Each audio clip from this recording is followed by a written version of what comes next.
Doon ko nahanap yung sinasabi kong peace of mind ko kasi talagang wala talaga akong magulo ang utak ko, wala akong desisyon na maayos sa buhay ko. Lasinggero ako nun eh. So madalas, may kunting pagtatalo napapalaki pa eh. Pagka may problema, nagkakaroon kami ng pag-uusap. Hindi kagaya dati na pag may problema, parehong mainit ang ulo namin. Konting pagtatalo lang, lumalaki yon. Hindi kami nagkikibuan, hindi kami nag-uusap. Yung maabot ng ilang araw yon, 2 days, 3 days.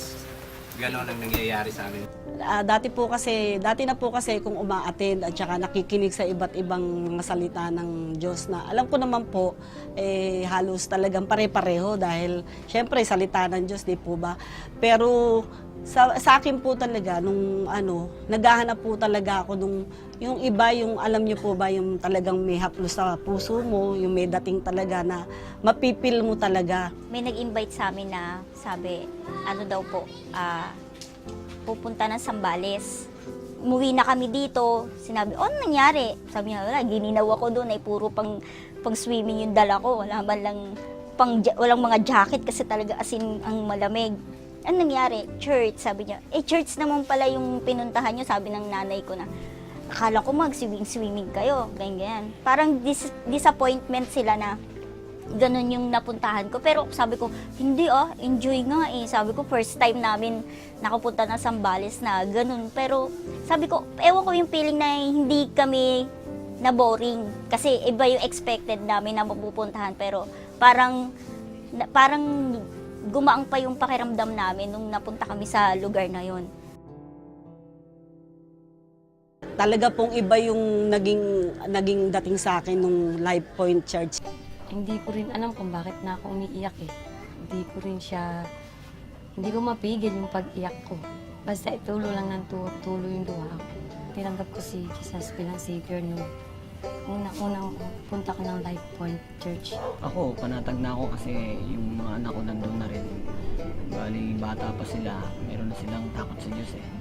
Tinanggap ko po si Jesus Christ na maging personal kong tagapagligtas nung May 2010 po sa Camp Iba Zambales. Akala nga po namin swimming lang. Pero pagdating po pala dun, iba po yung nadatnan namin. Mas masahol, mas atindi. Mas masahol. Sobrang swimming yung ginawa sa amin noon.